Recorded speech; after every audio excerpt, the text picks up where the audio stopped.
Have you ever felt alone? Not because no one was around, but because no one truly saw you. In a quiet corner of a small town, a 9-year-old boy named Ethan sat on the same park bench. Every afternoon, not waiting for a friend, not expecting a smile, just sitting, hoping the wind would carry away the loneliness wrapped around his heart. His world was quiet, too quiet. No brothers, no sisters, 2 loving parents, always working, always gone, and classmates who never quite noticed the boy with the sketchbook and sad eyes. Then, one rainy afternoon, something changed. A flutter of wings, a tiny bird, soaked but brave, landed beside him. Uninvited, unafraid, Dot. And in that simple moment, a story began. Not a fairy tale, but a true story about an unlikely friendship between a boy who had no one and a little sparrow who needed someone too.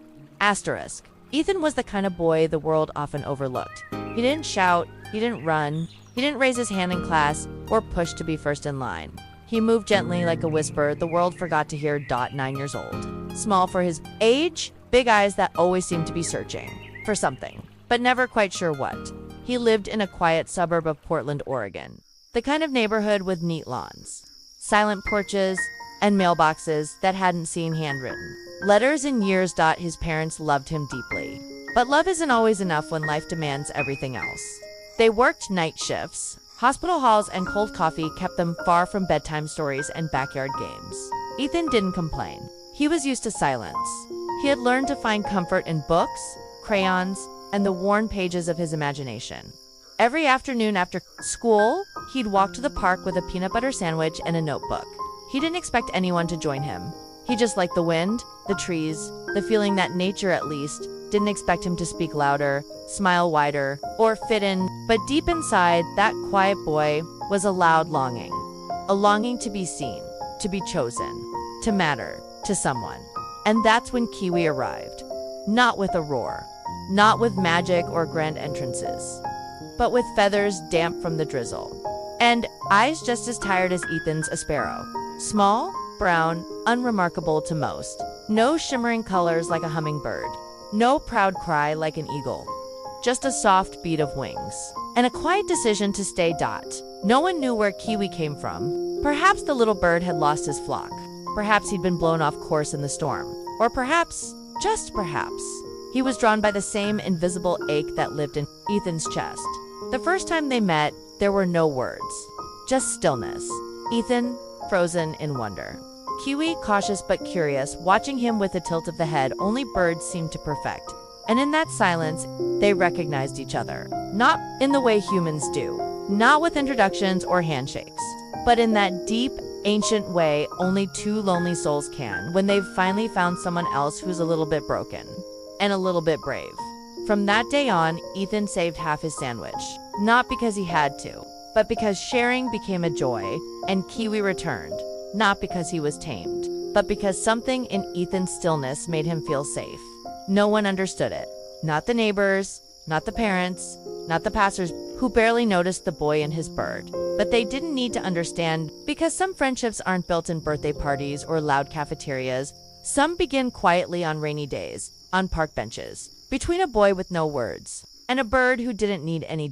And so, their story began. Not in fire or thunder, but in quiet moments and soft wings. The world still passed them by. But to each other, they were the world. There are days the world feels heavier than usual, not because of tragedy or tears, but because of silence. That afternoon, the sky hung low, thick with clouds the color of ash. A fine mist had settled over the town, kissing the sidewalks, draping the trees in a silver hush. People hurried by with umbrellas and hoods, trying to outrun the damp. But Ethan didn't run. He never did. He sat, as he always did, on the weathered bench beneath the maple tree at the edge of the park. 9 years old. Shoulders a little too slumped for someone that young. His backpack lay beside him, half open, a book sticking out, its pages slightly damp at the corners. In one hand, he held a peanut butter sandwich. The other rested in his lap, fingers idly tracing the wood grain of the bench. He didn't speak. He didn't smile. He simply watched the world exist without him. He wasn't waiting for a friend. He had stopped believing in those. But the universe has a curious way of answering quiet hearts. From the canopy of bare branches above, something stirred, barely a whisper against the gray. A flutter, then a stillness. When Ethan looked down, he almost didn't see it. So small, so unassuming. A tiny sparrow, damp from the drizzle, stood just a few feet away on the pavement. Chest rising fast, head tilted slightly, curious, cautious. Ethan froze. He'd seen birds before, of course, hundreds, maybe, but none like this. This one didn't flinch, didn't fly, didn't hop away like the rest. It just stood there, looking at him, not the sandwich. Not the crumbs, him. There was something achingly human in that gaze, as if this tiny creature, with feathers matted from the rain, recognized the ache sitting inside the boy. Ethan's hand trembled slightly as he broke off a piece of crust and placed it gently. On the bench beside him, he didn't say anything, didn't want to scare it. The sparrow took a step, then another. Its small claws clicked faintly against the wood. It paused beside the crumb, looked up once more, and began to eat. Not frantically, not like it was starving, just enough. Just enough to feel safe. Ethan let out a breath he didn't realize he'd been holding. Something shifted, small and soft, but unmistakable. The kind of shift that doesn't make noise, but moves the world inside you. And in that moment, the bench wasn't empty anymore. The sky didn't feel quite so gray. And Ethan, for the first time in weeks, didn't feel invisible. He whispered, so softly he wasn't sure he actually spoke. Hey, little guy. His voice cracked from disuse. The bird twitched, but didn't fly.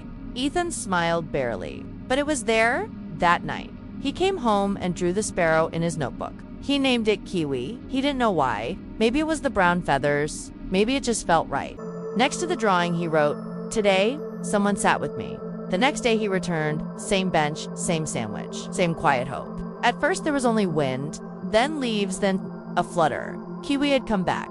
Ethan almost laughed, not loudly, but in that stunned, delighted way that children sometimes do when life surprises them kindly. He broke the sandwich before Kiwi even landed, waited, watched, and when the little bird perched beside him again, Ethan didn't feel surprised. He felt chosen.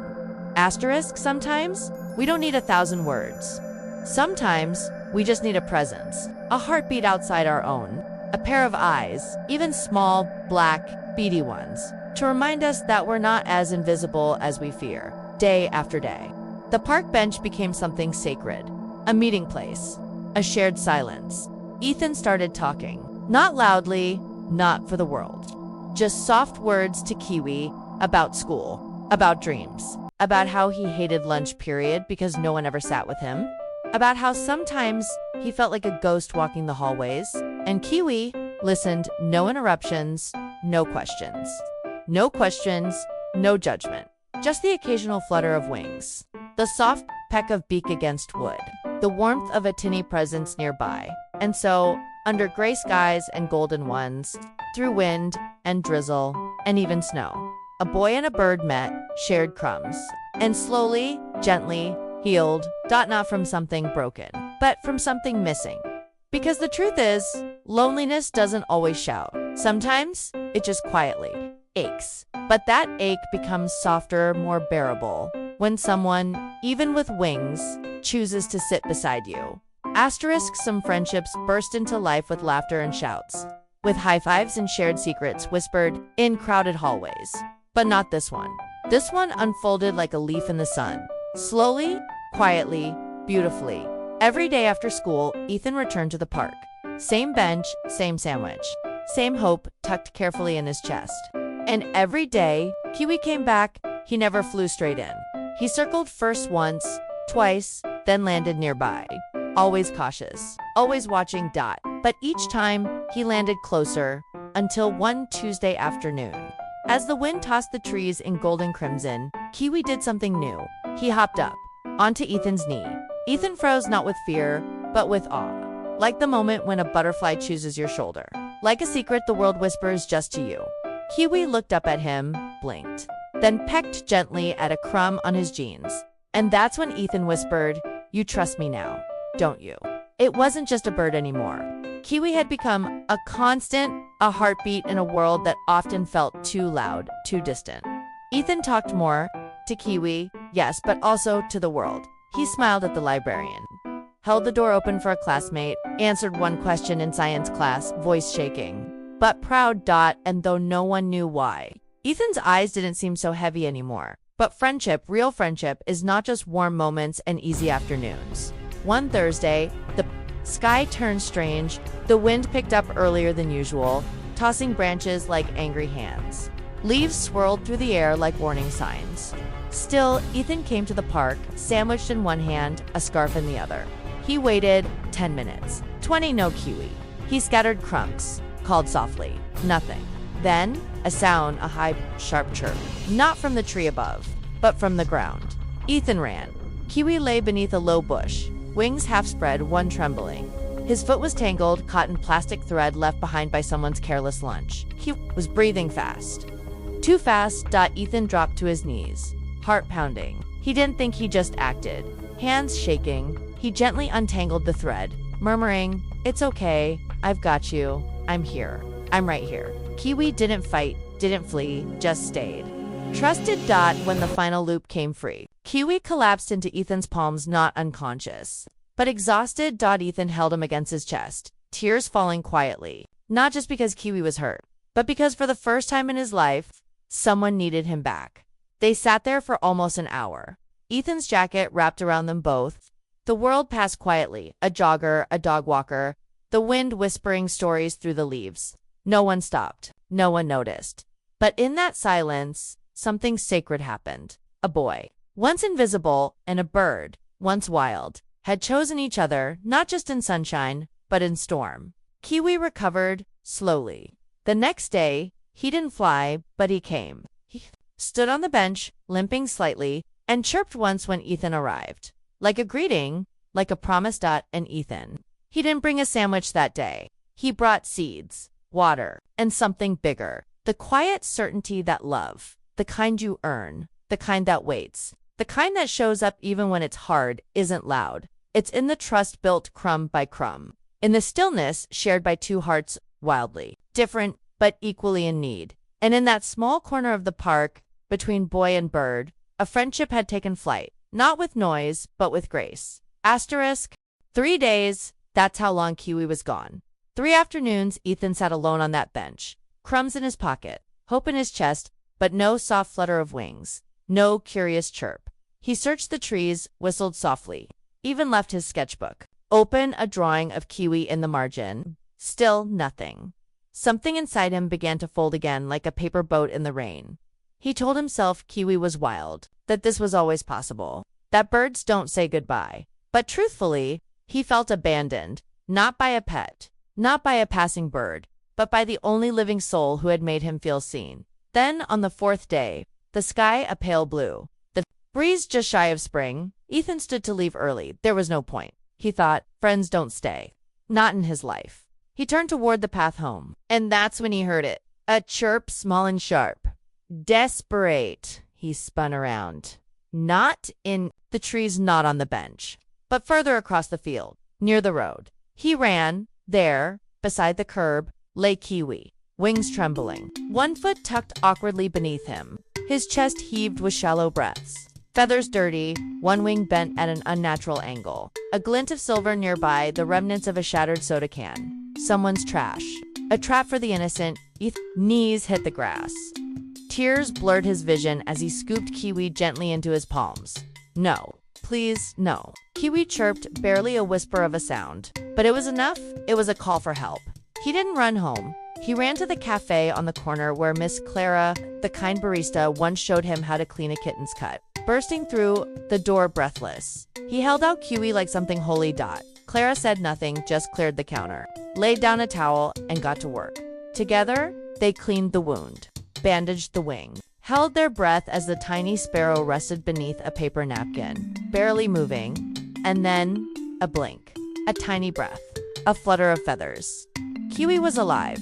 Ethan didn't speak for a long time. He just sat beside Kiwi, watching, waiting, his small hand resting beside the napkin shelter.